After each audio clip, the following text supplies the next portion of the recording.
Hello friends, जय Shri Mahakal. Welcome back जोजो blog. आप सभी का स्वागत है जोजो की दुनिया में। आज हम मिलते हैं फिर एक नए ब्लॉग के साथ। और मेरी मॉर्निंग की शुरुआत होती है देखो मेरे पापा के साथ। मैं करा रही थी पापा को ब्रश, और ब्रश कराने के बाद मैं पहुंच गई थी बाहर। बाहर का मौसम देखा तो बहुत ही अच्छा हो रहा था। देखो कितना अच्छा मौसम हो रहा है, एकदम साफ मौसम था आज, कोई भी कोहरा नहीं था। और अब सर्दी तो ऐसे मानो जैसे कि चली ही गई है। और देखो मतलब धूप ही इतनी तेज़ निकलती है। और इधर देखा तो भाई कल्लू का ठेला हो रहा था इधर तैयार, और इधर ताई भर रही थी पानी। और किसी ने मेरे प्लॉट की कैंची ना पूरी खोल के छोड़ दी थी एकदम ऐसे ही। और फिर मैं गई, मैंने कैंची लगाई और फिर वापस आई तो देखा तो इधर भाई बतख खाना खा रही थी। सपना बतख को डाल रही थी देखो रोटी सुबह सुबह। और कल्लू देखो कैसे सपना को दिखा रहा है। सपना देख हमारी वीडियो बन रही है, हम वीडियो में आ रहे हैं। और कल्लू फिर अपना ठेला लेकर चला गया। तो बहुत ही शैतान है ये, बहुत बात करता है। और फिर ये देखो अपना ठेला लेकर जा रहा था और सपना बतख को खाना डाल रही, बतख आराम से अपना खाना खा रही थी। और फिर मैं भी नहा के हो गई थी फ्री, और मैंने बनाए थे नाश्ता में पोहा। और मैंने देखो आज नमकीन के साथ पोहा खाया, जो कि मुझे बहुत अच्छा लगा। ज़्यादातर मैं ऐसे ही खाती हूँ पोहा। और फिर उसके बाद मैं फिर आ गए थे भैया।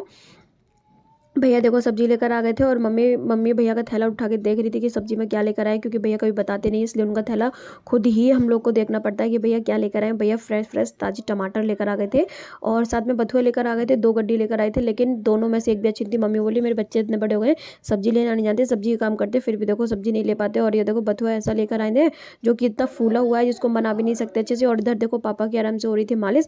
पापा कितने आराम से लेट के अच्छे से मालिश करवा रहे थे। और पापा को पता था कि वीडियो बन रही, इसलिए वो कुछ बोल नहीं रहे थे। और मम्मी इधर बथुआ देख रही थी, बोलती है ऐसा बथुआ लेकर आए हैं, पता नहीं क्या होगा अभी इसका। और फिर पापा को दे दिया था खाना। हमने कहा जल्दी खाना खा लो, फिर धूप में बैठेंगे, क्योंकि 2 दिन से इतनी अच्छी धूप निकल रही है। पापा बैठ नहीं पा रहे थे धूप में, तो हमने कहा, मम्मी ने बोला जल्दी खाना खा लो। और फिर मैंने और मम्मी ने भी खाना खा लिया था। और फिर हम तीनों ही लोग आ गए थे बाहर। बाहर आके हम तीनों ने धूप से कि मम्मी बैठी थी चटाई पे मेरे साथ, तो पापा को चेयर पे बिठाते हैं, क्योंकि पापा नीचे ज़मीन पे नहीं बैठ पाते हैं। इसलिए हमने पापा को चेयर पे बिठा दिया। तो पापा से 10 मिनट नहीं बैठा जा रहा था। पापा बोले इतनी तेज़ धूप है कि भाई हमसे नहीं बैठा जा रहा। पापा चले गए थे अंदर, फिर मैं और मम्मी बैठे थोड़ी देर। फिर मम्मी भी चली गई थी अंदर, तब तक आ गई थी चाची। और फिर मैं चाची के पास बैठी रही। और चाची देखो अपने मतलब मूली का अचार डालेंगी ना, तो वो मूली सुखा रही थी। मूली को चाची ने हल्का सा भाप में थोड़ा सा पका लिया था, और इसका सारा पानी सूख जाएगा धूप से। फिर चाची शाम को इसका अचार डालेंगे। और मम्मी कर रही थी किसी चाची से बात। और ये देखो मम्मी आराम से बात कर रही थी, और पापा अंदर जा चुके थे, पापा की चेयर खाली रखी है। फिर मैंने और मम्मी ने आराम किया थोड़ी देर। आराम करने के बाद पापा की हो रही थी मालिश, और मालिश के बाद पापा कर रहे थे अपनी वॉक।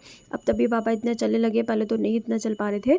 और अब देखो अब तब भी इतने अच्छे से वॉक कर लेते हैं। बस मैं तो भगवान से यही प्रे करती हूँ कि बस जल्दी से मेरे पापा ठीक हो जाए, पहले के जैसे हो जाए, चलने लगे। और फिर मैं आ गई थी किचन में, और किचन में आके मैं बना रही थी पापा के लिए चाय, जो कि इस पापा ने कहा था थोड़ी सी हल्की पत्ती लगाना। मैंने कहा ठीक है, जैसे आप बोलेंगे वैसे ही चाय बनाऊंगी। और मैंने बिल्कुल वैसे ही चाय बनाई पापा के लिए, और मैंने जाके पापा को दे दी चाय।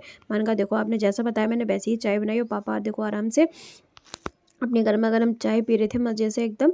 मैंने कहा ठीक है आप अपनी चाय पी लो, मैं भी अपनी चाय लेकर आती हूँ। और फिर मैंने भी अपनी चाय पी। और ये देखो सब अपनी अपनी चाय पी रहे थे। और मैं सुबह चाय नहीं पीती हूँ, अब तब भी इतनी चाय पी रही थी, क्योंकि सर्दियों में चाय पीने का मज़ा ही अलग होता है, गर्मा गर्म चाय पीना। और फिर उसके बाद चाय पीने के बाद देखो पापा हो रहे थे रेडी, और पापा अब जाएंगे मंदिर। डेली शाम को 5 साढ़े 4 5 बजे पापा मंदिर चले जाते हैं। और पापा कुछ बात कर रहे थे उनसे भैया से। और बात करते करते देखो भैया पापा को कपड़े पहना रहे थे। और पापा जैकेट पहन के जा रहे हैं, क्योंकि उनका एक पैर सूखा नहीं था ना, इस वजह से।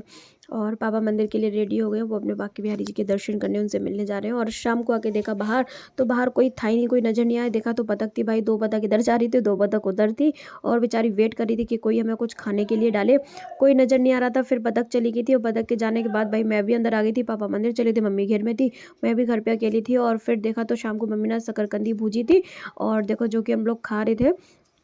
मुझे इतनी पसंद नहीं है, लेकिन मम्मी ने भूज ली थी, फिर ये वेस्ट होती है, इसलिए मम्मी ने कहा थोड़ी सी खा लो, एक खा लो। मैंने कहा नहीं मैं तो थोड़ी सी खाऊंगी, क्योंकि मुझे बिल्कुल पसंद नहीं है, मैं बिल्कुल भी इस बार मिठास नहीं है, इस वजह से।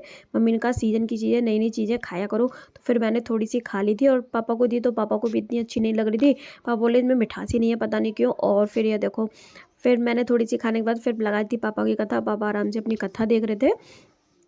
अरे देखो एकदम मगन हो जाते पापा। कभी कभी तो सो भी जाते हैं कथा देखते देखते, पता ही नहीं चलता कि कथा देख रहे हैं या मतलब सो रहे हैं। और फिर उसके बाद खाना बन गया था, और खाना बनने के बाद हमने सबसे पहले दे दिया था पापा को खाना। पहले हम सबसे पहले पापा को ही खाना देते हैं। और देखो पापा आराम से अपना खाना खा रहे थे, और भाई साथ में अपनी कथा भी सुन रहे थे। और कथा सुनते सुनते पापा खाना खा रहे थे। और फिर मम्मी पापा को दे रही थी पानी, क्योंकि हम जब खाने बैठते हैं ना, उससे पहले हम पापा का पूरा काम करके रख देते हैं, क्योंकि फिर बार बार उठना पड़ता है, पापा परेशान हो जाते हैं, और मम्मी भी परेशान होती है इस वजह से। और मम्मी लेकर आ गई रही थी खाना। आज हमारी बनी थी उड़द की दाल, साथ में था मिर्ची का अचार और रोटी। मैंने और मम्मी ने खाना खाया। खाना खाने के बाद फिर ये देखो मम्मी दे रही थी पापा की दवा। मम्मी ने दोनों बॉक्स निकाल लिए थे। मम्मी की वजह से मैंने ये पापा की दवा को मतलब डिवाइड करके रखा है डिब्बों में, जिससे कि मम्मी अच्छे से पहचान ले और सही टाइम से प्रॉपर तरीके से पापा को दवा दे। और ये देखो मम्मी ने दवा दे दी थी, पापा अपनी दवा खा रहे थे। फिर मम्मी चली गई थी अपनी भैंस बांधने के लिए और फिर हम सो गए थे।